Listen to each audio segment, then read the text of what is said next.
Yo vengo del mundo de la yoga y de la meditación. Entonces, viendo lo que estábamos haciendo, el trabajo que estábamos haciendo interno, el trabajo que hacemos con la parte física nuestra y con la parte psíquica nuestra y la parte mental, pues vimos la necesidad de trasladar esa situación a lo que nos rodea. ¿Qué es lo que nos rodeaba y lo que teníamos más cerca? El campo. La agricultura tiene que ser sostenible. Para eso es necesario reducir los costes y que al menos las producciones no se caigan. Pero los costes sí tienen que reducirse. La manera de reducir los costes es asociarme con el medio. Nos empezamos a dar cuenta de que la agricultura era algo más que echar productos, tocar lo que es la ecología, pero no solo como ecología, sino como sinecología y como autoecología. La sinecología es la relación que uno tiene con el medio y la autoecología es la relación que uno tiene consigo mismo. Hacer lo que uno dice y decir lo que uno piensa. Bueno, pues esa línea, eso, llevarlo incluso al campo. Hacer, decir y pensar de una única manera, ser una persona integral. Eso es lo que se llama ser un individuo, ser indivisible. Existe el Internet del suelo, que lo forman todas las hifas asociadas a los sistemas radiculares de las plantas. Para andar se necesita estar en desequilibrio un momento para volver a estar en equilibrio. O sea, uno levanta un pie, cuando levanta un pie se queda en un pie, está en desequilibrio. O sea, se necesita el desequilibrio para avanzar. Entonces pones el pie y está otra vez en equilibrio. Pero si quieres seguir andando necesitas levantar otra vez el pie y volver a una situación de desequilibrio.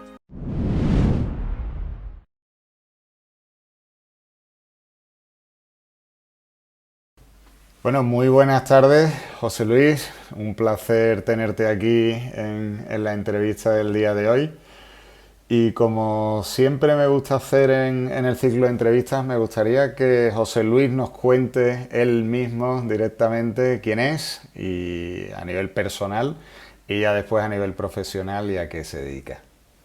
Adelante, José Luis. Buenas tardes a todos los escuchantes, espero que sean escuchantes, y a los que nos ven también, ¿no? Entonces, bueno, José Luis, aparte de lo que es en el mundo de la agricultura, yo soy profesor de matemática y de física. Lo que pasa es que por un tema de responsabilidad nos metimos en esta cuestión. Yo vengo del mundo de la yoga y de la meditación. Entonces, viendo lo que estábamos haciendo, el trabajo que estábamos haciendo interno, el trabajo que hacemos con la parte física nuestra y con la parte psíquica nuestra y la parte mental, pues vimos la necesidad de trasladar esa situación a lo que nos rodea. ¿Qué es lo que nos rodeaba y lo que teníamos más cerca? El campo. Entonces, por ahí es que empezamos a trabajar un poco en la línea de buscar transmitir lo que estábamos, las posibilidades que teníamos, porque teníamos mucha información y teníamos muchas personas alrededor que nos estaban ayudando en el tema de la agricultura, transmitirle eso a otros productores, no solamente agricultores, sino también, por supuesto, ganaderos. De acuerdo. ¿Y desde qué año o cuánto tiempo lleváis ya con esta actividad que me comentas? Nosotros estamos desde 1999, los primeros 3 años fueron difíciles. Pero a partir de ese tercer año, bueno, pues empezamos a dar con una serie de personas que acudieron en nuestra ayuda. Entonces nos metimos en este mundo porque nos empezaron a ayudar o encontramos la ayuda dentro del trabajo que estábamos haciendo en la agricultura a pequeña escala. Encontramos la ayuda de una serie de personas de universidades y sobre todo del CSIC, grupo del CSIC, del INNA, y a través de ellos fue que arrancamos el sistema. Entonces nos empezamos a dar cuenta de que la agricultura era algo más que echar productos, que había que buscar otra forma de trabajar donde hubiera una vinculación personal con el producto que hacía, ¿no? Entonces, básicamente es tocar lo que es la ecología, pero no solo como ecología, sino como sinecología y como autoecología. La sinecología es la relación que uno tiene con el medio y la autoecología es la relación que uno tiene consigo mismo. Entonces, Ajá. esas dos cosas se unían y formaban lo que es la ecología real, o sea, una ecología consciente. O sea, vais mucho más allá, digamos, de una agricultura ecológica al uso y no sostenida en un mero certificado, podríamos decir, o un papelito que diga que haces tales o cuales prácticas, sino es una forma de vida prácticamente llevada al campo, ¿no? Básicamente es que, o sea, si eh, una cosa que está quizás muy escuchada, ¿no? Que es que hacer lo que uno dice y decir lo que uno piensa. Bueno, pues esa línea, eso, llevarlo incluso al campo. Lo que no tiene mucho sentido es que hagamos una agricultura ecológica que pretendamos no darle químicos al campo y tomarlos nosotros después para intentar sanar nosotros, ¿no? O sea, hay que buscar una cosa que sea algo, un punto de vista que sea integral, que sea una línea que vaya transversal donde vamos nosotros y va lo que hacemos nosotros. O al revés, no sería lógico querer salud para nosotros, lo mejor para nosotros, que desgraciadamente es lo que está pasando mucho ahora mismo en el mundo, ¿no? Que pretendemos nosotros ser muy ecologistas, tener energías muy alternativas, pero para nosotros tener esta posibilidad, pues se está contaminando en otro sitio. Entonces, eso es lo complicado, ¿no? Por eso es tan importante el hacer conciencia y el buscar la manera de lo que he comentado antes, ¿no? Hacer, decir y pensar de una única manera, ser una persona integral. Eso es lo que se llama ser un individuo, ser indivisible. Pregunta obligada para todo invitado del canal. ¿Qué es para ti la sostenibilidad? O la La agricultura sostenibilidad, sostenible, aplicado ya al sector agrícola en concreto. eh, me vas a permitir que no hable de agricultura sostenible. Voy a hablar de sostenibilidad en general, porque separar la agricultura del resto, creo que no vamos bien por ahí. La sostenibilidad es, empezando por uno mismo, es lo que hemos hablado antes. O sea, tú eres sostenible si tienes una estructura que eres indivisible, que eres individual. Y para eso necesitamos actuar como decimos y decir como pensamos. Eso es fundamental en cuanto a la persona. Si eso lo trasladamos al mundo del campo, a la agricultura en este caso, una agricultura sostenible para mí sería algo en lo que yo actúo y cuando yo me vaya, aquello sigue estando mínimo igual que estaba. Pero igual una construcción sostenible, o sea, deberíamos de intentar, y la investigación, los grupos de investigación deberían de ir por ahí, creo que ya hay alguno en Holanda que está yendo en esa línea, de que trabajemos con materiales de construcción que cuando nosotros los dejemos, aquello desaparezca totalmente, excepto aquellas infraestructuras que van a seguir dando un servicio, que son las del bien común. Un acueducto romano da un servicio y ha permitido que el servicio se siga dando durante cientos de años. Bueno, pues eso es lo que nos ayuda como civilización. Pero todo lo que hacemos que requiere más gasto de lo que producimos, no vamos bien. Cuando nosotros, que lo hacemos todo, me incluyo en ello, para mover 70 kilos, 80 kilos de personas, utilizamos 3.000 kilos de coche, la cosa no va muy bien. Hay algo que está fallando. Y dando un paso más allá de la sostenibilidad, ¿qué sería la agricultura regenerativa? Hombre, la agricultura regenerativa es el primer paso que hay que dar. La agricultura regenerativa es coger algo que está en muy malas condiciones, por eso a nosotros nos gustan las fincas que están muy deterioradas, porque es donde se produce una curva que es logarítmica. O sea, tú al principio tienes una aceleración muy grande y después ya la curva se pone plana cuando llegas al punto óptimo. Entonces, eh, la agricultura regenerativa es llegar a una finca que está muy deteriorada y ayudar al medio a que aquello vaya yendo al subciclo, a su punto inicial, donde teóricamente tendríamos que tener un suelo con vida y a partir de ahí construir el sistema encima de ese suelo con vida. La clave es el suelo. De todo esto, la clave es el suelo. Y es permitir, o sea, por ejemplo, Mancuso, una de las cosas que dice es que existe el Internet del suelo, que lo forman todas las hifas asociadas a los sistemas radiculares de las plantas. Hablamos muchas veces de que a un suelo le falta, por ejemplo, fósforo. Y él decía, eso es un error. El fósforo puede venir hasta desde 300 kilómetros, puede viajar el fósforo por el suelo, porque hay una comunicación entre unas plantas y otras donde se piden ayuda unas a otras y hay un diálogo entre unas, hay un comercio, igual que lo hacemos nosotros, pero un comercio que también es interesado porque la idea es lo diré, la protección de la especie, la perpetuación de la especie, es un comercio interesado, pero el fósforo viaja a través de las diferencias de potencial eléctrica o de los sistemas de ósmosis, viaja de un sitio a otro. Entonces, él siempre nos decía eso, es un error hablar de suelos pobres. Hay que hablar siempre de suelos bloqueados, no pobres. Los minerales están allí, pero no están a disposición de la planta.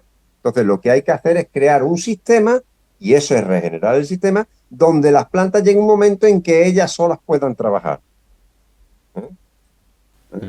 Interesantísimo. Entonces, el modelo que trabajáis vosotros, que une sinecología y autoecología, ¿cómo se denomina? ¿Cómo lo llamáis a ese modelo? Nosotros hemos cogido la idea. La idea está presentada de forma tradicional, de muy antiguo, pero nosotros hemos cogido esa idea y hemos montado lo que se llama el modelo acuario. El modelo acuario es un modelo de agricultura. Nosotros lo hemos basado en 7 puntos, que los 3 principales son suelo, flora y fauna, son los 3 fundamentales. O sea, si yo tengo un buen suelo, después puedo trabajar la flora, donde van incluidos los cultivos, o la fauna, donde van incluida la ganadería, pero no solamente la que depende de nuestra gestión, sino la que no depende de nuestra gestión. Por ejemplo, nosotros en un olivar que entre en los ciervos, para nosotros es una forma, es una oportunidad que tenemos para manejar el olivar. Sí es cierto que hay merma en el olivar, pero esto es una cuestión de balances. O sea, hay que ver qué es lo que me perjudica y qué es lo que me beneficia. Si el cómputo total es a favor de la finca, perfecto.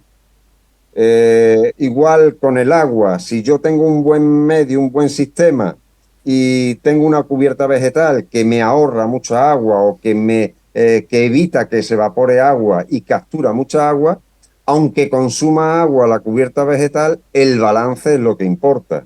Al final, todo es cuestión de balance.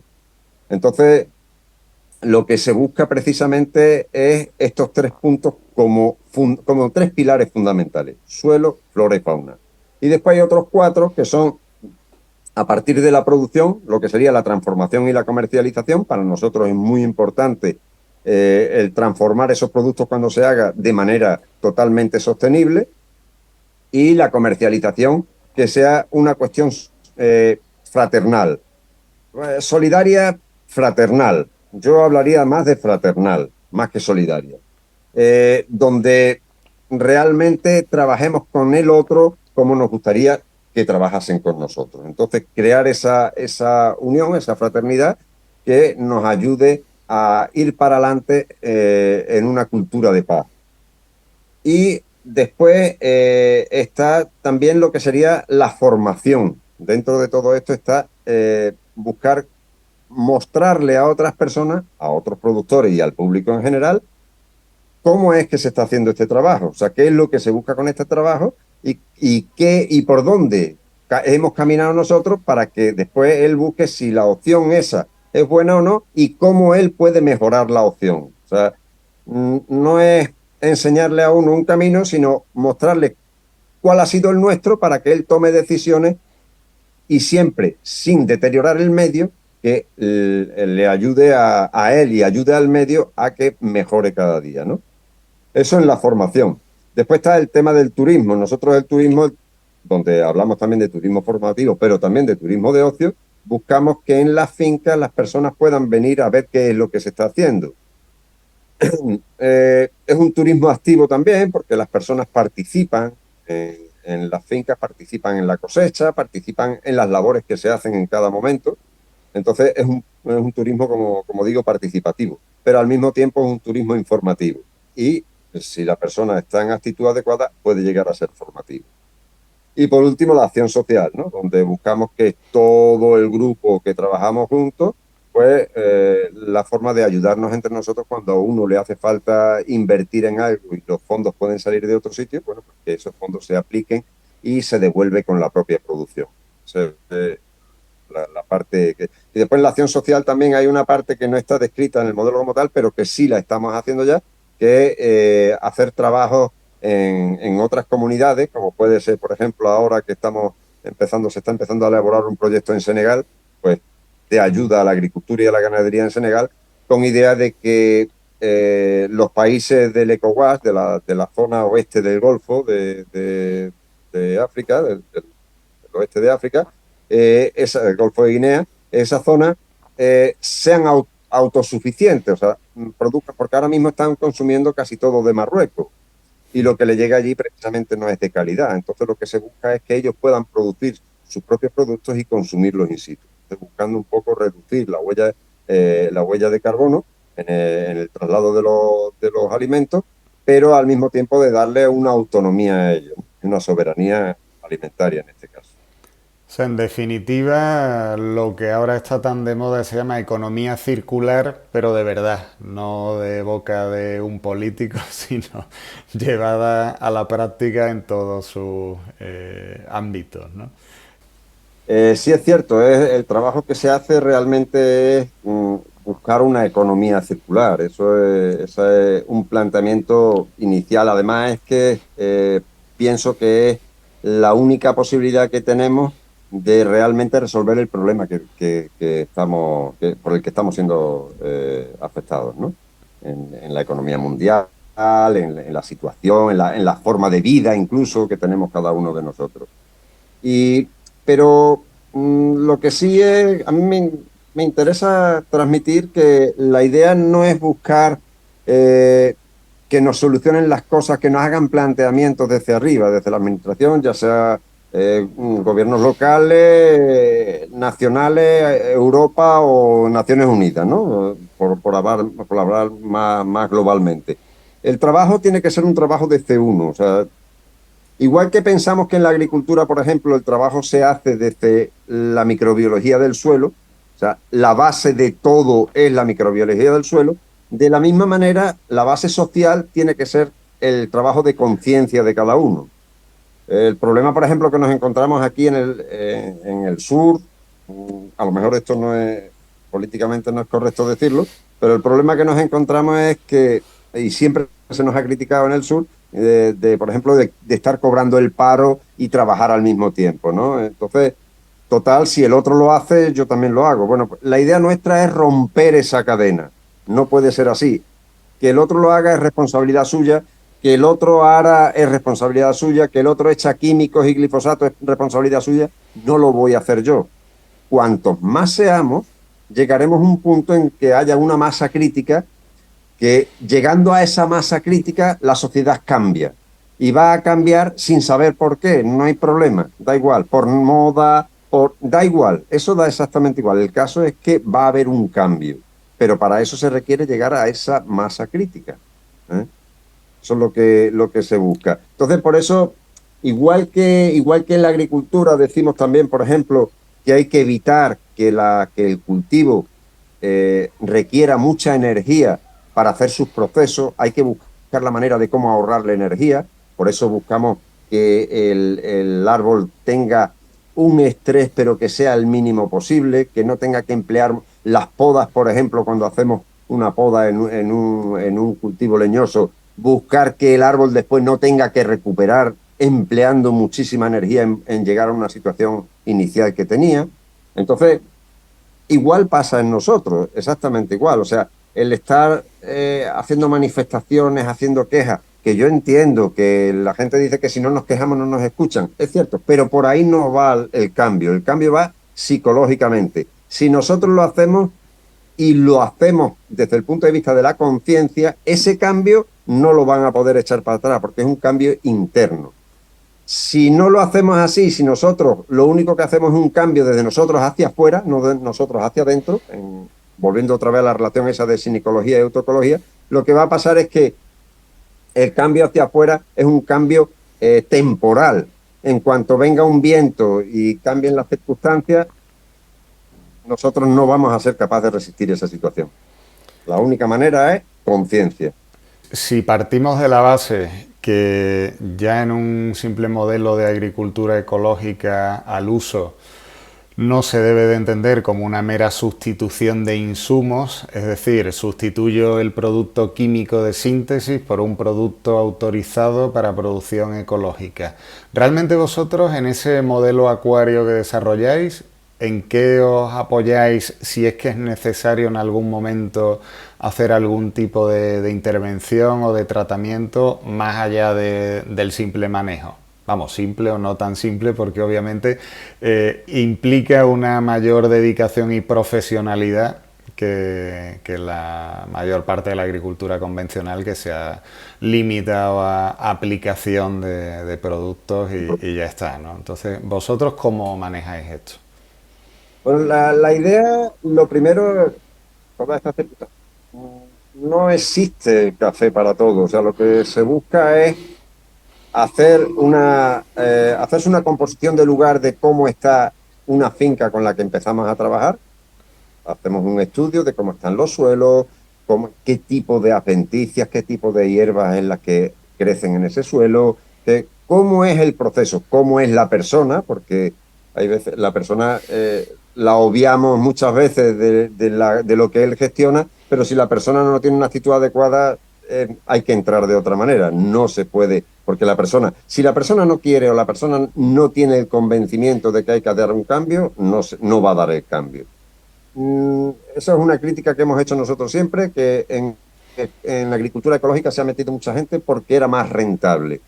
Eso no es sostenible. Estamos hablando de sostenibilidad, eso no es sostenible. Tiene que ser una cuestión, como hemos dicho antes, por conciencia. Tú haces un cambio porque te has dado cuenta de que es necesario ese cambio y que como vas, no vas a ninguna parte.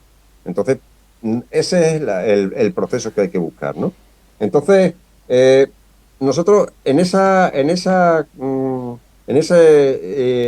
situación de inicio que nos encontramos en una finca, lo que se busca siempre es ver en qué o qué actuaciones son las que tendríamos que hacer para activar el sistema, ¿no? Lo que se busca es poner la llave en el contacto, arrancar el sistema y ahora que el sistema empiece a andar solo.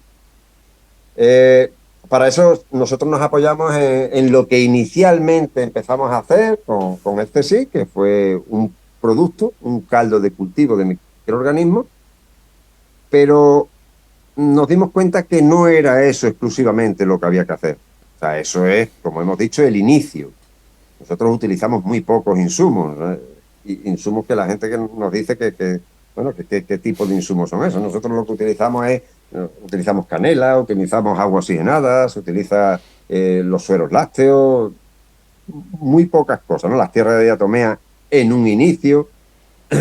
Pero la idea es llevar la finca a un punto en el que llegue un momento en que no haga falta echar insumos, o muy, muy, muy, muy esporádicamente.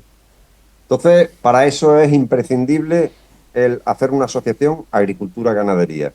Imprescindible. La ganadería, meter ganadería y no solamente meter ovejas. Nosotros siempre buscamos meter ganado de diferentes tipos. Metemos a los que más recurrimos es a la oveja, al burro y a la gallina, o la oca. Esos son los que más recurrimos. Pero se llevan de forma conjunta.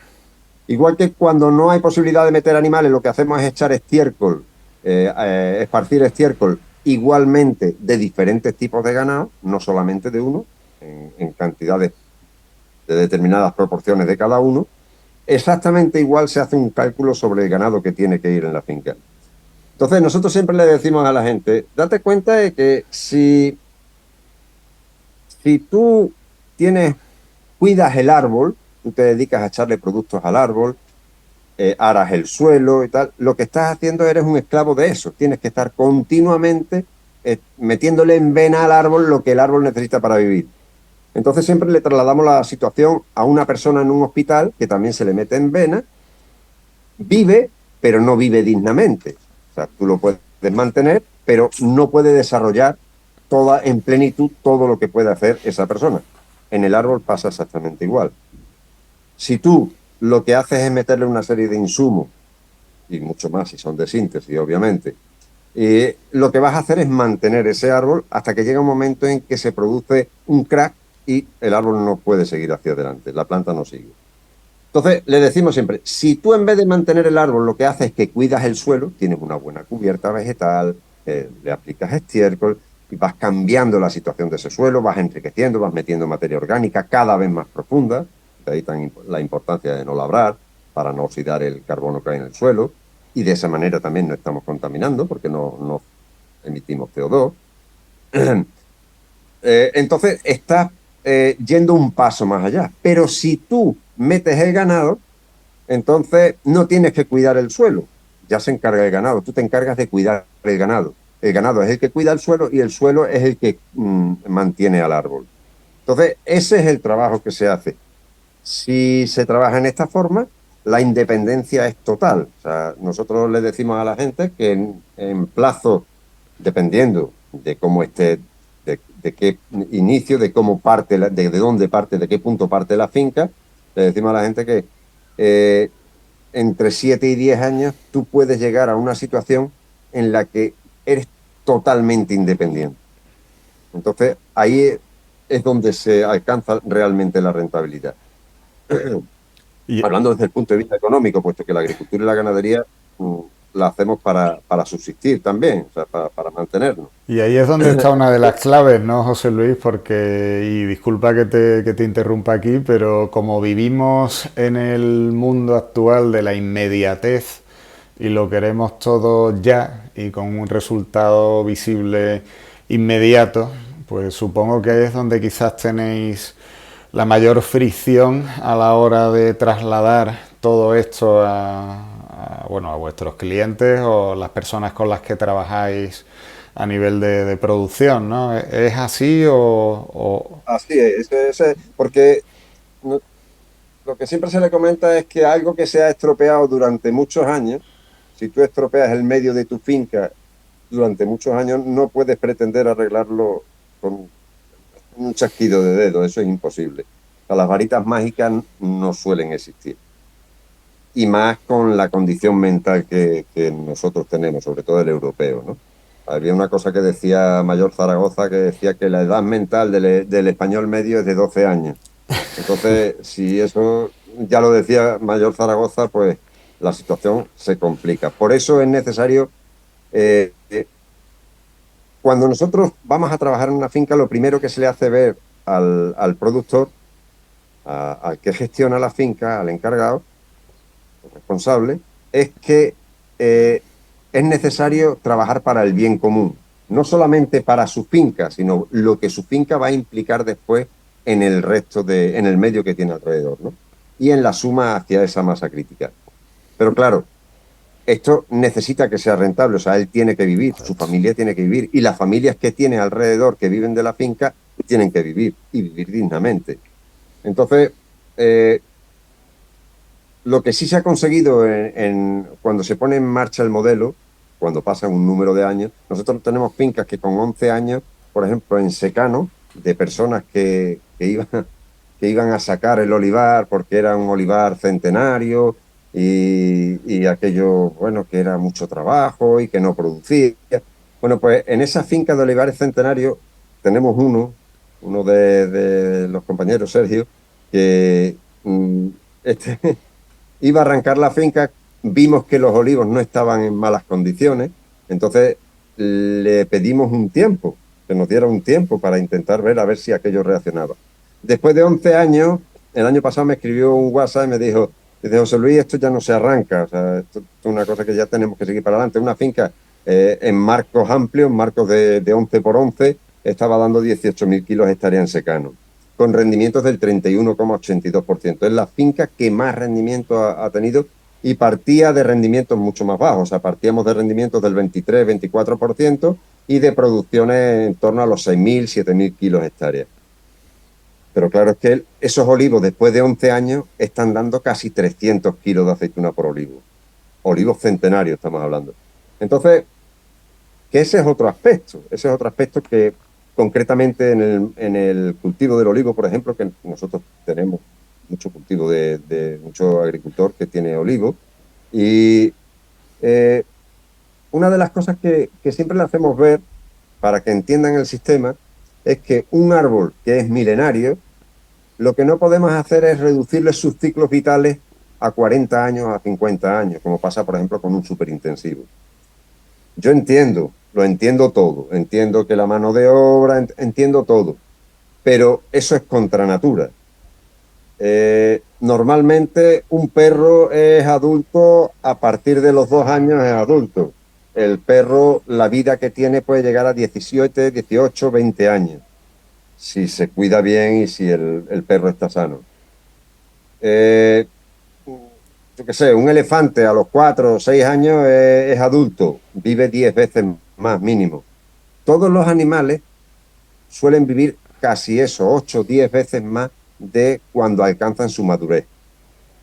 Un olivo, si vive 2000 años, alcanzaría su madurez a partir de los 100, 150 años, alcanzaría la madurez. Es el momento espléndido del olivo, es cuando estaría en su plenitud y nosotros le cortamos los ciclos. Arrancamos para poner olivos nuevos.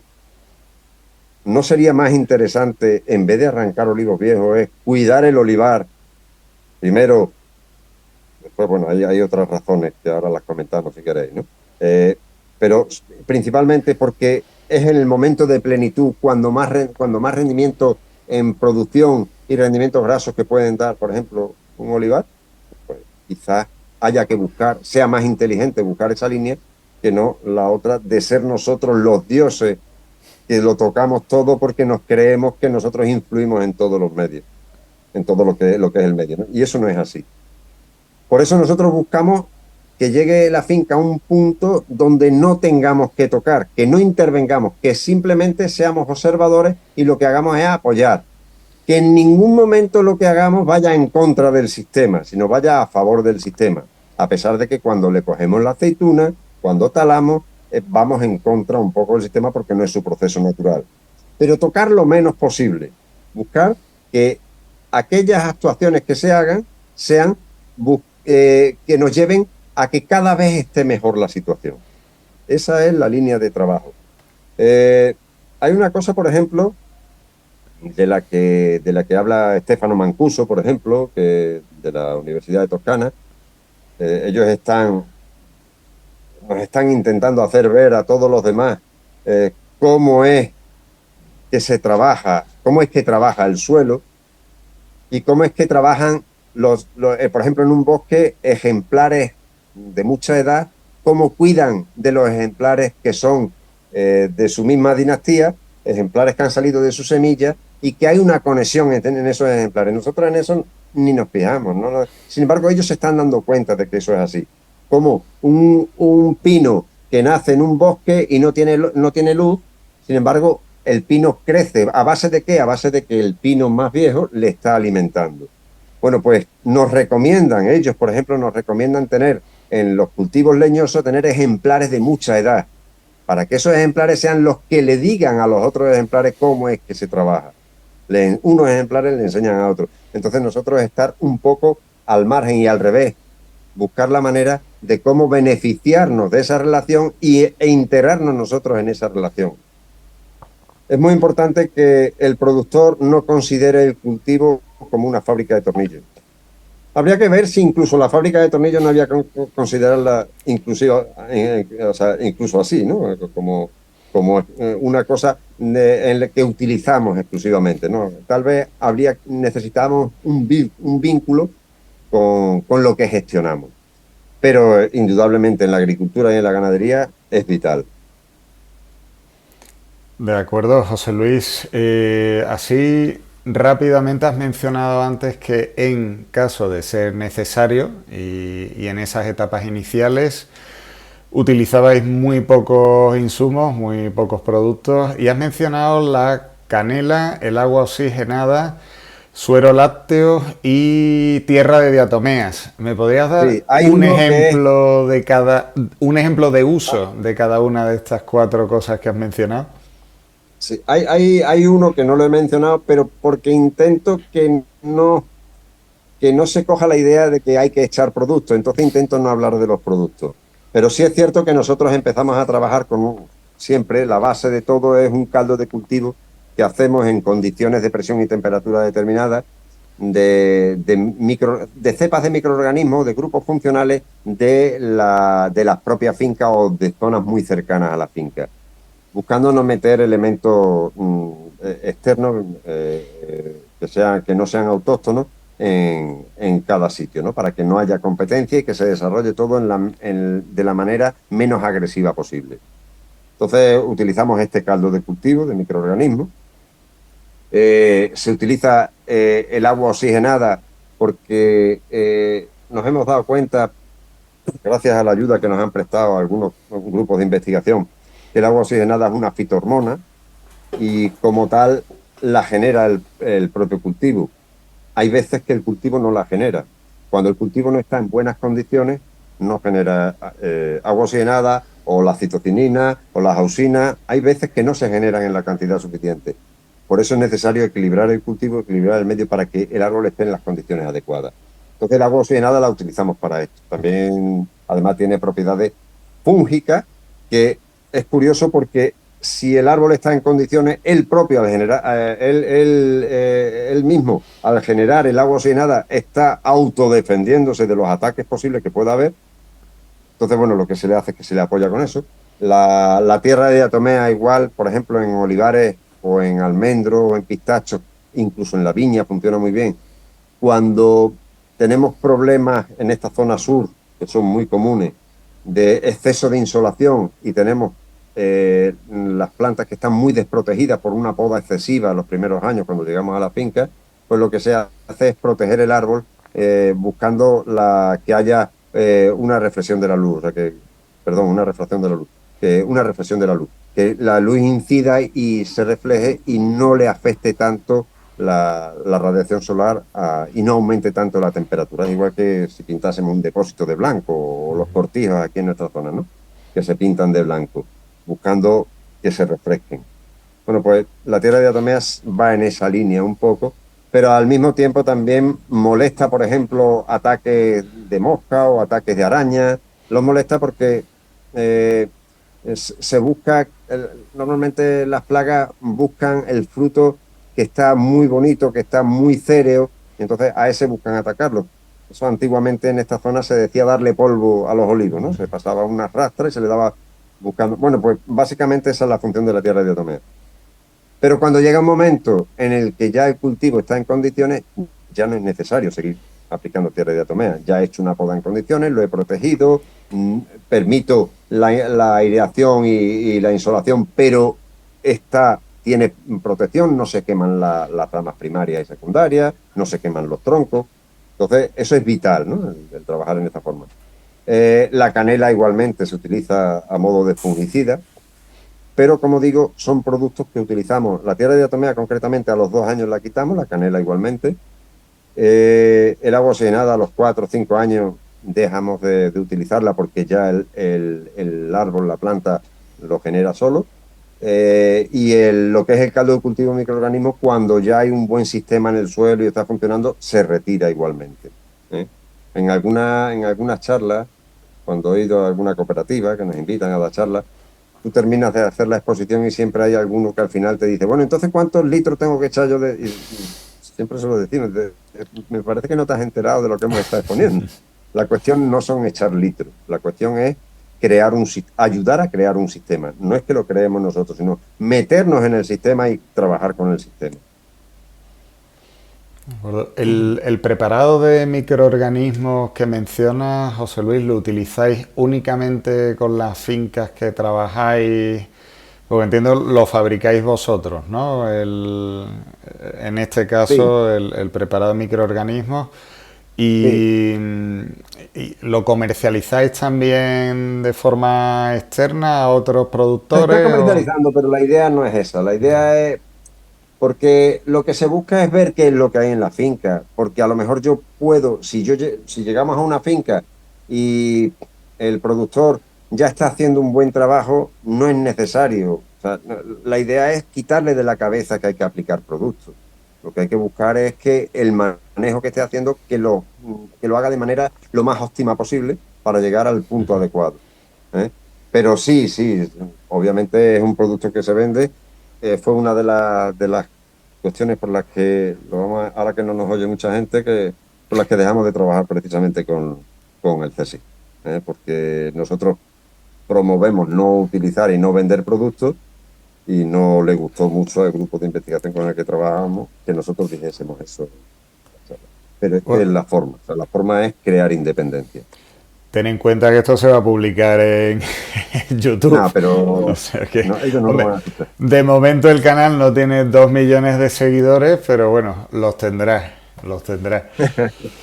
Y entramos en el tema en boca de cualquier agricultor hoy día y actualmente, que es el tema del agua y, y el inconveniente. Y digo inconveniente porque procuro tachar de mi vocabulario la palabra problema. Es un hecho que está ahí y ante el cual, pues lógicamente tenemos que actuar porque provoca una serie de impactos negativos, ¿no? Como es la sequía, tanto en España como en el resto de Europa y otras partes del mundo. Y cuáles serían, a tu entender, posibles soluciones más allá de mirar al cielo y esperar que llueva. ¿Qué podemos hacer nosotros al respecto en una postura activa y no pasiva? Bueno, nosotros, una de las cosas que estamos intentando incidir en la administración, en ayuntamientos, aquí en la Junta de Andalucía, es no hablar tanto de infraestructura, o sea, hacer un trasvase, hacer más embalse, conducir el agua de un sitio para otro, desaladoras, por supuesto, hablamos de problemas, quizás si metemos en una desaladora estamos creando más problemas. Nosotros lo que siempre intentamos hacerle ver a todo el mundo y sobre todo a los productores, porque tenemos que empezar por nosotros mismos, es que si yo tengo un suelo en condiciones, o sea, por ejemplo, la FAO habla de que 1 kilo de materia orgánica en el suelo puede retener entre 15 y 20 litros de agua. Claro, el problema es que nosotros este año creo que vamos por más de 700 análisis hechos. Vienen a ser siempre en torno a los 800, 850 análisis de suelo que hacemos al año. Este año yo creo que en el ciclo, o sea, nosotros hablamos de año cuando empieza la floración hasta la floración nueva, creo que hemos hecho unos 700 análisis. Eh, 700 análisis es raro la finca que tiene más de un 1% de materia orgánica en el suelo. Y eso exclusivamente en los 15, 20, 25 centímetros de profundidad. Si nos vamos a 40, 50, 60 centímetros de profundidad, la materia orgánica brilla por su ausencia. No tenemos materia orgánica en el suelo. Entonces, claro, todos los estudios que se hacen, hay montones. A mí me tienen metido en muchos grupos de estos de WhatsApp y, todo el mundo pone ahí estudios científicos. Todos los estudios que se hacen son siempre en fincas con suelos deteriorados. No se hacen estudios en fincas que tengan unos suelos óptimos, unos suelos que estén funcionando en condiciones y que tengan una vida adecuada. No se hacen los estudios en él. Entonces, nos transmiten una serie de datos que al final, nosotros lo hemos pensado mucho, al final resulta que nos dan datos para trabajar en suelos hiperdeteriorados, pero no nos dan datos de lo que tendríamos que hacer para tener, qué es lo que pasaría en un suelo que esté en buenas condiciones. Si partimos de eso, de que 1 kilo de materia orgánica retiene en torno a 15 o 20 litros de agua, ¿qué es lo que pasaría si hiciéramos como se hacía antiguamente, ¿no? Sembrar agua, por ejemplo, en un sitio ahí en el CNEAM, el Centro Nacional de Educación Medioambiental, que es un sitio, pienso que debería de gestionarse bien, se gestiona bien, pero se le debería hacer más promoción y llevar a más gente allí. Allí, por ejemplo, tuve la oportunidad de ver con un arqueólogo de cómo se hacía la siembra de agua en la sierra, cómo se desviaba parte del agua del arroyo y se llevaba por una curva de nivel, se llevaba el agua por la parte de arriba de la sierra, entonces lo que hacían era retardar la llegada del agua a un cauce final o al mar incluso. No es que se impidiera que llegara el agua, sino simplemente se retardaba una parte del cauce. Bueno, ellos hablaban también de cauce ecológico, de caudal ecológico, de los arroyos, que no había que quitarlo, pero una parte. Y en Sierra Nevada, curiosamente, me di cuenta de que todo el sistema de acequia que hicieron los árabes en la zona de la Alpujarra también es igual. Va por curvas de nivel y lo que va haciendo es distribuir el agua. Son acequias en las que pierden agua, porque son acequias que filtran el agua en el suelo. Pero ese agua después va a llegar otra vez al cauce. Si nosotros hacemos eso en nuestras fincas, lo que estaríamos haciendo es retener una cantidad de agua que sería enorme. O sea, nosotros hicimos un cálculo así por encima de la presa de Iznájar, aquí en cerca de Rute, en Córdoba, en el sur de Córdoba, y la presa de Iznájar tiene en torno a 800 y pico mil, 800 y pico hectómetros cúbicos. No recuerdo exactamente cuánto es el pico. Pero hicimos un cálculo del número de hectáreas que había que tener con una cantidad de materia orgánica del 3% en los 10 primeros centímetros para retener el mismo agua que había en la presa de Iznájar y no habría evaporación. Si tuviéramos el agua metida en el suelo, no habría esa evaporación. Y era un número de hectáreas que no era una exageración. Estábamos hablando, me parece que eran 8 o 9 mil hectáreas. No me acuerdo exactamente del dato que calculamos.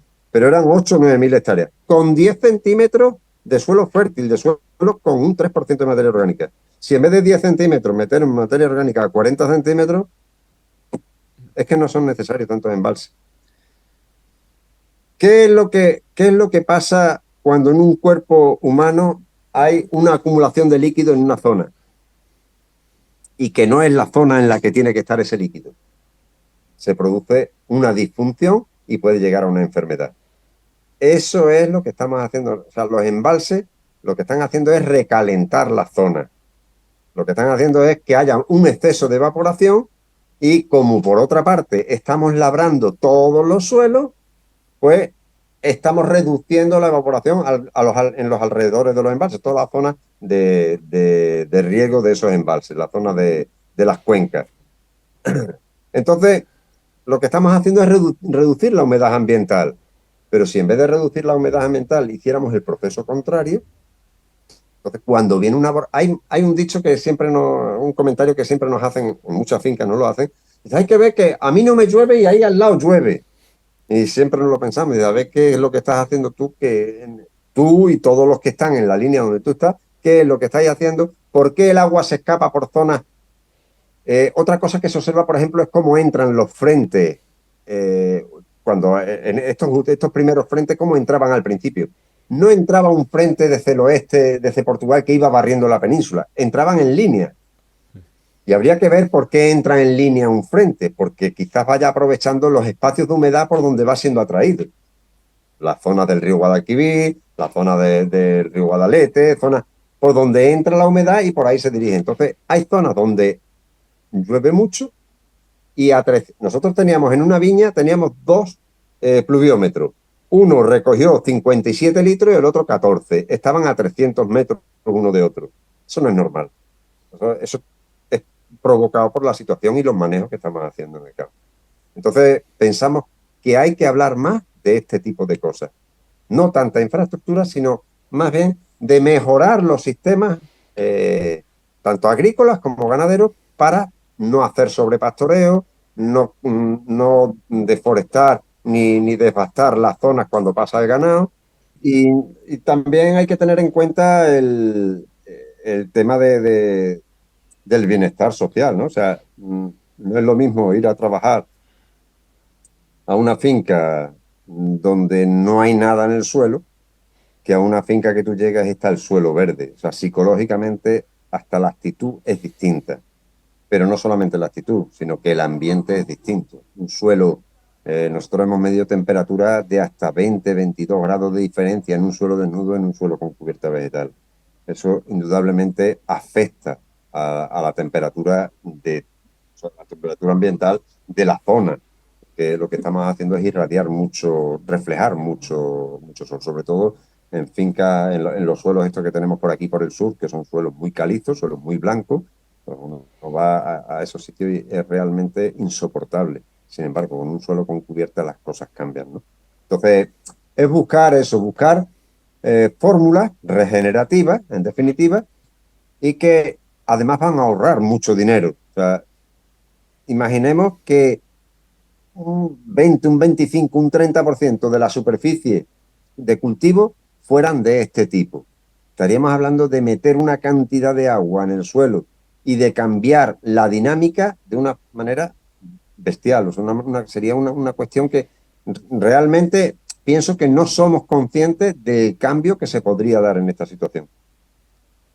Aparte, por supuesto, de que tendríamos mucha más fauna auxiliar, no habría tanto problema de tener en cuenta que cuando un animal, una oveja, muerde una rama de olivo, el beneficio que le está haciendo por la cantidad de flora intestinal que tiene, los microorganismos que tiene en el aparato digestivo y en la saliva cuando muerden el olivo, ayudan a la planta a regenerarse otra vez. Hay una serie de cosas y se irán viendo, irán cambiando, pero vamos despacio.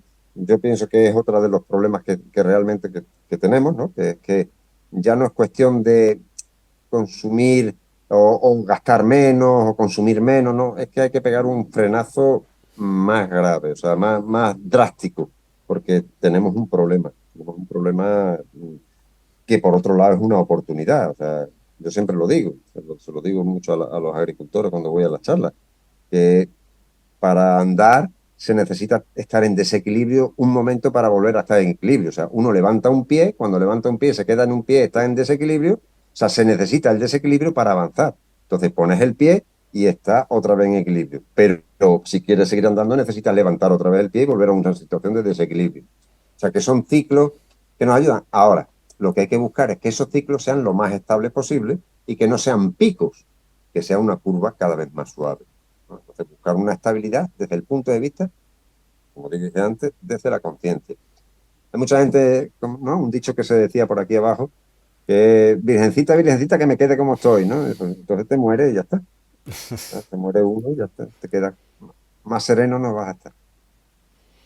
Muy bien, sí, sí, no, la dinámica y el cambio siempre trae cosas buenas. El estar en una posición estática, obviamente, nunca te va a llevar a nada mejor. Eso es lo que está claro, ¿no? Y probablemente sucedan cosas a tu alrededor que hagan que empeore la situación de la que partías, con lo cual el que no arriesga no gana sería otra manera de ver ese ciclo de desequilibrio-equilibrio, es decir, tienes que moverte, tienes que pasar a la acción para que sucedan cosas, si no actúas.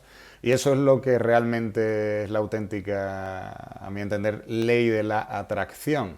Atraer mediante la acción, no sentarte en el sofá y desear que te toque la lotería o que sucedan cosas. No, no, actúa para que sucedan cosas a la vez que las deseas, pero piensa qué es lo que vas a hacer tú para que eso suceda.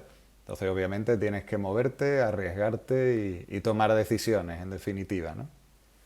En definitiva, pase lo que pase, vamos ganando, ¿no? Pase lo que pase, vamos ganando, ¿no?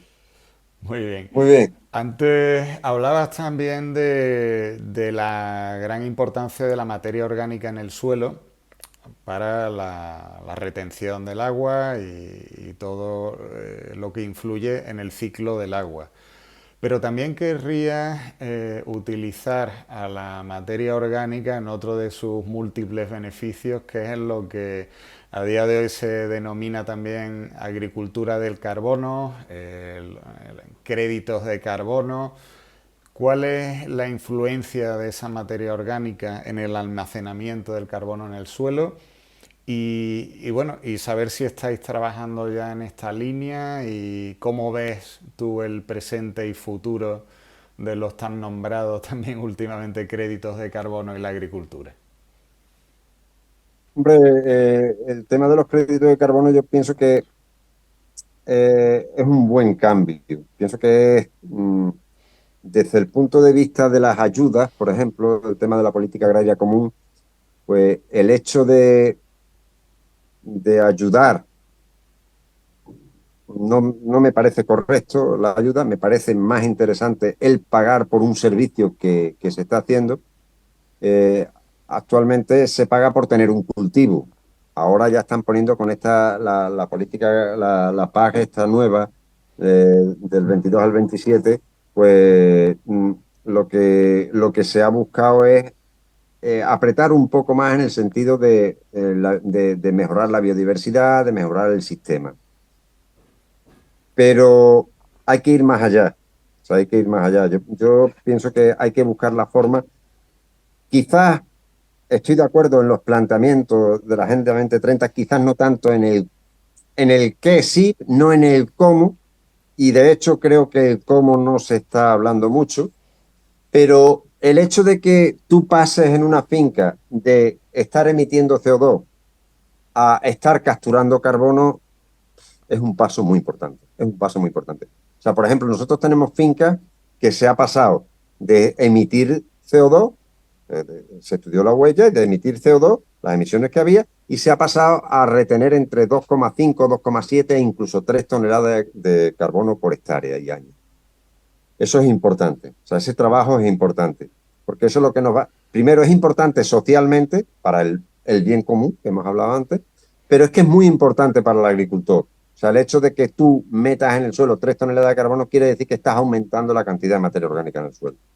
Entonces, en la medida en que tú muevas el suelo y estés, como hemos dicho antes, oxidando ese carbono, esa materia orgánica se combustiona y se forma CO2, bueno, pues que eso siempre va a pasar porque es un ciclo, pero sí que haya un almacenamiento de carbono en las propias estructuras del árbol, del cultivo, y también en el propio suelo. Entonces, para eso las cubiertas son fundamentales, las cubiertas vegetales son fundamentales para esta situación. Y pienso que en la próxima PAC se va a apretar aún más en esto, ¿eh? Y lo que es necesario es que la administración, que la normativa cambie, que mmm, una certificación de que yo estoy capturando tanto carbono en mi suelo, en mi finca, que no tengan que ser fincas grandes para que sea rentable, que con las fincas pequeñas también sume y que sea algo accesible al agricultor eso, y al ganadero. Eso pienso que debería ser una de las actuaciones que la administración que entre debería de tomárselo en serio.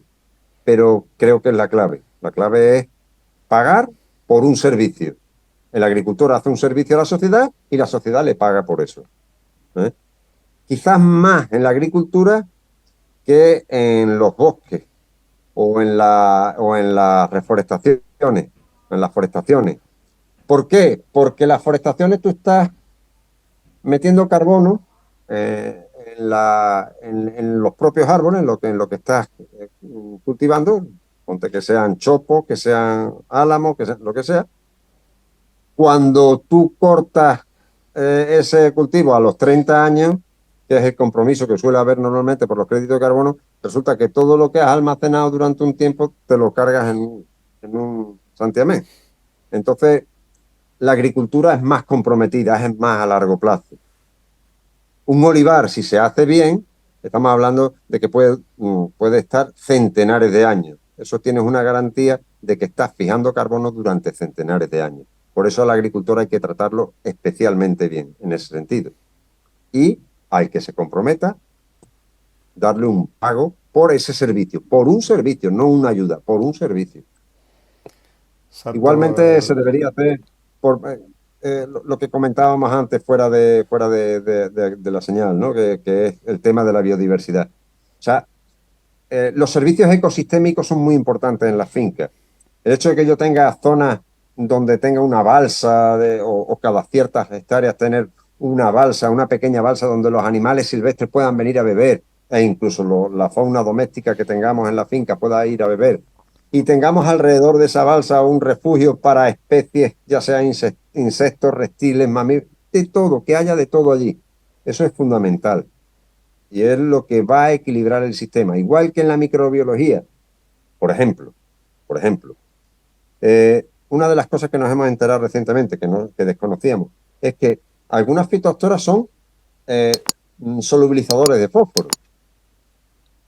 Resulta que algo que es un problema, si está en equilibrio, es un beneficio. O sea, resulta que el problema no hay que cargarse. De la Universidad de Córdoba venían a una finca que gestionábamos nosotros aquí cerca y decían, pero vosotros tenéis verticilio en el suelo. Sí, en el suelo está, pero ¿y en el árbol tengo verticilosis? No tengo verticilosis en el árbol, cuando antes sí estaba. El verticillium sigue siendo el mismo, está ahí, pero ¿qué ha pasado? Que ahora yo tengo más vida en el suelo que compiten con ese verticillium por el espacio y se compensan unos a otros, con lo cual no hay una manifestación de una enfermedad. Pues eso pasa exactamente igual en todo esto, ¿no? Ese es el sistema que hay que crear. Eso es lo que habría que pagarle al agricultor. Ese servicio que hace, que es un servicio a la sociedad. Ese es el bien común. Sí, es desterrar esa imagen de la agricultura como una actividad subsidiada y la figura del agricultor como alguien que simplemente pone la mano y percibe una limosna porque sí, porque esa es una de las grandes críticas que hay desde otros sectores que dicen, bueno, ¿y por qué a él sí le pagan y a mí que tengo una Una ferretería ferretería. o Claro. una charcutería no recibo nada? Y estoy igualmente buscándome la vida, igualmente trabajo en el sector primario y Igualmente puedo tener un problema en un momento dado. O sea, efectivamente. Entonces, la gran diferencia está ahí y es uno de los temas que yo comenté este martes en la ponencia. Bueno, no fue una ponencia, era un panel en el que intervine en el ReFi Gathering organizado por ECIHub en Barcelona, en el panel de créditos de carbono. Y le hice, después de la ronda de preguntas que el público nos hizo a los asistentes, hubo una persona que me hizo a mí una pregunta y yo le respondí, pero le devolví la pregunta y digo, piensa en una sola actividad, la primera que te venga a la cabeza, que no solo reduzca eh, el CO2 en la atmósfera, compense, sino que capture y secuestre carbono. A ver cuántas actividades te vienen a la cabeza. Porque si hablamos de la industria, del transporte, todas son emisoras de gases de efecto invernadero a la atmósfera y lo más que podrás hacer es reducir o como mucho, si lo haces genial, llegar a la consabida neutralidad de carbono o cero emisiones. Pero capturar, obviamente, nunca van a capturar, con lo cual la agricultura agricultura y ganadería. bien llevada y la ganadería bien manejada son las únicas, si no las únicas, de las pocas actividades que realmente capturan carbono. Entonces, como bien dices, ese servicio que no es un subsidio, no se está pidiendo una limosna para los agricultores, ni una ayuda o una subvención, aunque venga dentro del paquete de líneas de la PAC, y en general hablemos de subvenciones, pero en este caso es una compensación al servicio que está ofreciendo ese agricultor. O sea, lo que hay que ver entonces es que realmente los fondos se utilicen de una manera correcta y para compensar unas actividades en una determinada dirección. Obviamente todo es mejorable y poco a poco, pese a las críticas que vienen también del propio sector, o sea, no solamente se ha criticado el sistema de ayudas desde fuera, desde otros sectores de actividad, sino que desde el propio sector agroganadero se critica muchas veces este greening o enverdecimiento de la PAC porque no se entiende muchas veces o no se quiere entender el trasfondo del tema. Y tampoco quiero decir que es que todo lo que se haga en ese greening o enverdecimiento esté bien estructurado y obviamente también será muy criticable en muchos aspectos. Pero ciñéndonos al concepto de compensar por servicios, esa línea sí que creo que es la correcta. Todo lo demás admitirá múltiples discusiones, pero esa línea obviamente sí que creo que va bien encaminada y es lo que tú comentabas, ¿no, José Luis? Hay una premisa que no deberíamos, o sea, la actividad principal del productor es la suya. Eso es una actividad secundaria. No deberíamos considerar ingresos en la explotación para que sea viable la PAC, cualquier ayuda. Eso no deben ser. Si viene, viene y viene bien. Pero yo tengo que ser sostenible con lo que tengo. La agricultura tiene que ser sostenible. Para eso es necesario reducir los costes y que al menos las producciones no se caigan. Pero los costes sí tienen que reducirse. La manera de reducir los costes es asociarme con el medio. La única manera. Y es muy importante eso que has dicho, José Luis, porque a veces se entiende agricultura sostenible o sostenibilidad como algo intrínseco muy ligado a temas medioambientales o sociales, pero obviamente el que cuadren los números a nivel económico es Es fundamental. fundamental. Y eso también lo comentaba el martes en esta charla que te digo que organizamos. El sentido de que a un agricultor, sobre todo a un pequeño agricultor, y si hablamos de zonas desfavorecidas o de países quizá mal llamados, pero bueno, lo que conocemos como países en desarrollo o del tercer mundo, no le puedes hablar de mejora del medio ambiente o de otros temas si primero no come y le cubre sus necesidades básicas.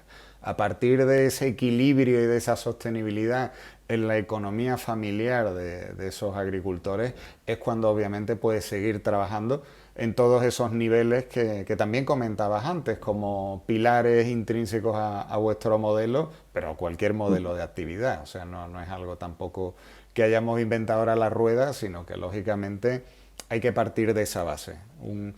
Una Y persona, la un... ecología está aquí también. Exacto. O sea, hacer ecología hacia afuera es absurdo. La ecología empieza por aquí. O sea, no es lógico que yo haga un trabajo en mi finca y después yo me esté metiendo una cantidad de humo en el cuerpo, por ejemplo, fumando o bebiendo más alcohol de la cuenta. Eso no cuadra, no. Es que el problema es que le quita consistencia a todo el proyecto y un proyecto que no es consistente, igual que una construcción que no es consistente, se cae. Eso es impepinable. Por eso es necesario ser íntegro. Pero no íntegro porque se van a fiar de mí mejor. No, no, íntegro conmigo mismo. O sea, lo que hemos dicho antes, pensar, hablar y actuar de la misma manera, tener una línea de trabajo. Esa es la clave. Que hay una máxima que yo repito mucho, es como haces una cosa, las haces todas. Entonces, el que tiene desorden en su vida en cualquier faceta, al final acaba impregnando esa energía y ese caos al resto de cosas, ya sea en relaciones, ya sea el manejo de un negocio, de una empresa, sus relaciones familiares y evidentemente hay que poner orden en cada una de las facetas fundamentales de la vida, porque si no difícilmente vas a llegar a ese equilibrio y no vas a alcanzar esa sostenibilidad vital interna y hacia afuera que comentábamos antes. O dicho también de otra manera, la persona que no está bien consigo misma obviamente no puede ofrecer hacia afuera y hacia los demás todo lo que podría con su máximo potencial si no está en equilibrio. O sea, esa mala energía o ese desequilibrio interno se vierte hacia afuera, ¿no? Por eso es tan importante la educación de los niños. Es que porque nosotros ya tenemos una edad y bueno, nos queda poco, ya hemos vivido la mitad de la vida, pero los niños es lo que hay que incidir mucho en los niños. Los niños tienen que visitar el campo, tienen que visitar este tipo de proyectos. Los colegios, nosotros estamos trabajando con algunos colegios en esa línea. Es fundamental que los niños visiten las cosas y que se den cuenta de que hay otras opciones. Pues con esa visión de los niños como el presente y futuro de lo que le espera a la humanidad y al planeta, nos quedamos Y te doy las gracias de corazón de haber compartido tanta sabiduría, tanta experiencia con nosotros.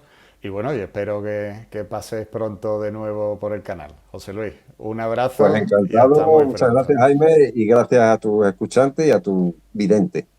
Venga, hasta otra.